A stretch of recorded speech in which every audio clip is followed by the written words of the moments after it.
So the first thing Mrs. Cannon did, she asked my parents, "What's this beautiful baby's name?" And my father, who did all the speaking, my mother was concerned about her nails. My father said, "This is my son, Schmuel Moishe Helberg." Well, Mrs. Cannon said, "Not in this country." So her first assignment was to give me a name. Now, I don't know if she had a bird, or a dog, or a cat named Sandy, but that's the name she chose for me. And so now I went from Schmuel Moishe Helberg to Sandy Morris Helberg. And I didn't become an American citizen until I was a junior in high school, and at that time they said, you can change your name to whatever you want.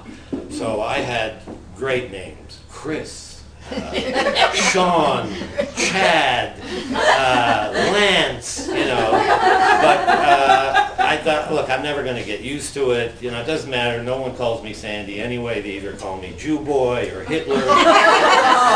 They did.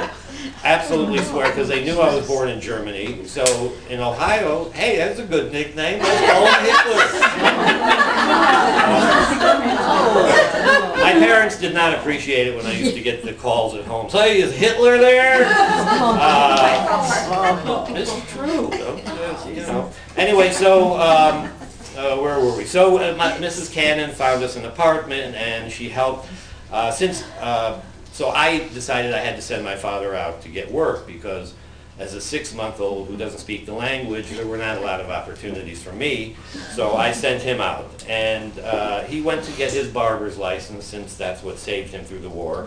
And so as I started school, by the time I was around the 4th or 5th grade, at that time I was probably 3 feet tall, and I had big hair and big ears and a big nose and big glasses, and my pants were pulled up to my armpits, and my parents made me wear suspenders and a belt, and they had to be short. This was the beginning of the abuse. So whenever we'd go out to the playground, I would go out there like, "Boys, come on! I be the pitcher, you be the hitter, you hit the ball, you run around the bases, I go out to the field, I look for the ball." And you're talking about a lot of, shaved heads, rednecks, going, "What the fuck is he talking about?" So they decided at school that I should take speech therapy. Well, I went home and told my mother, crying, Mom, they're making me take speech therapy. They say I don't talk so good." My mother said, "What's wrong with the way you talk?" I said, I said, "I'm crying, please hold me, hug me." She said, "Leave me alone." Now, what was interesting about Mrs. Cannon, getting back to her, was that my parents, I don't know if it's all Holocaust survivors, but my parents built a life around lies, and I think part of that was how they survived. So they told me that Mrs. Cannon was my grandmother. And that's what I grew up with. But as you get older, you start to wonder, well, wait a second, how come she doesn't have an accent? She doesn't speak Yiddish. Where's my grandfather? And how did she get to Toledo before we did? So it wasn't until a teenager that they told me she really wasn't my grandmother, and that most of my aunts and uncles and all my grandparents were killed in the Holocaust.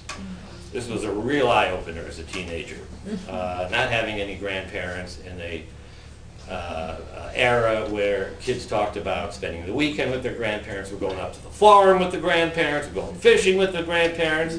The only time I went fishing was with my father. We'd go to the deli counter and look for a piece of white fish.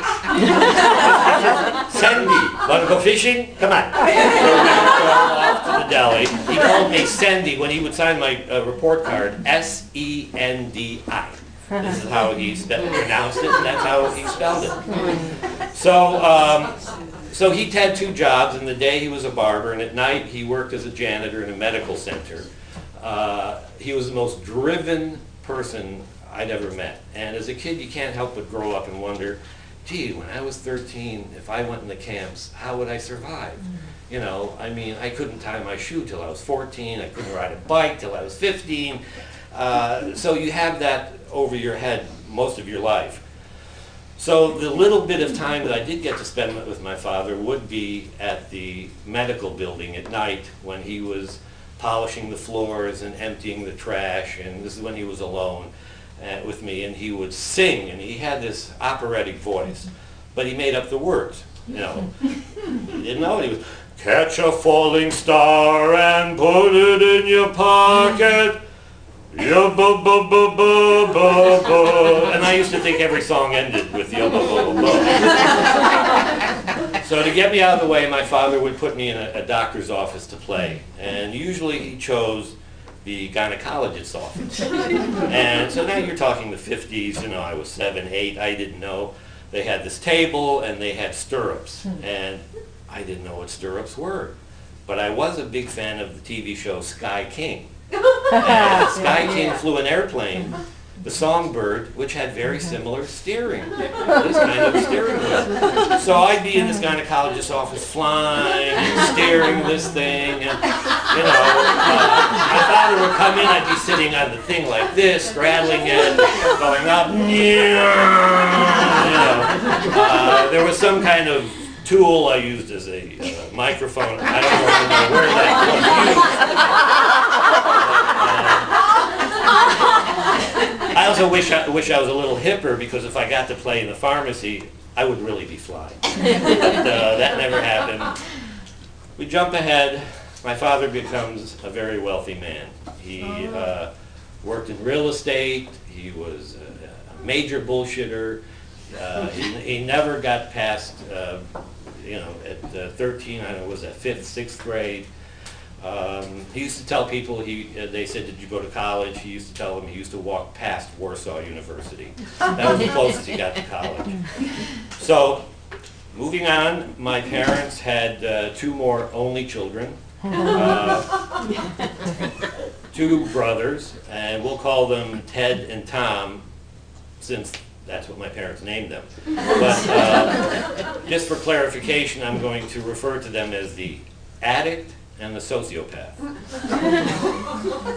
Now, my parents each had their favorite child, and they were very obvious about it.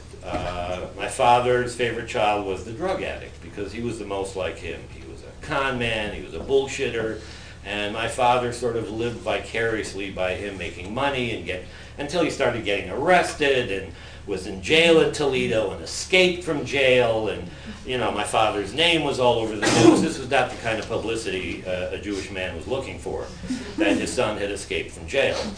And but he was my father's favorite. My father used to call him Tet. And I think I said my mother's favorite was Tommy, the sociopath, who grew up to be an incompetent lawyer, and Tet grew up to be a drug addict.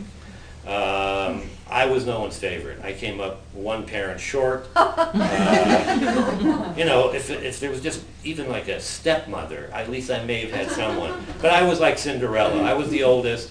My 2 brothers grew up affluent. I grew up poor, like I was in another family. You know? I was the oldest, but I got hand-me-downs from poor people.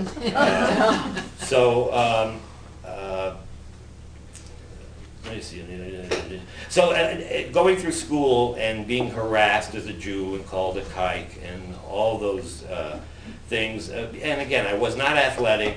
I didn't get great grades because I was too busy disrupting the class with one-liners, impressions, and farting sounds. Which were my personal favorite. That immediately will stop a class when you make the farting sounds. So the school advised my parents that they should seek immediate psychological help for me. My parents didn't believe in any kind of counseling, so they just accepted me as a mental case. And that's the way I was treated. Now, let's see here. But enough about me. The real subject of this is my brother, the addict. He lived in Toledo, then lived in Tucson, then lived in Toledo, then lived in LA, then lived in Toledo, then lived in Jerusalem, Toledo, and then Paris.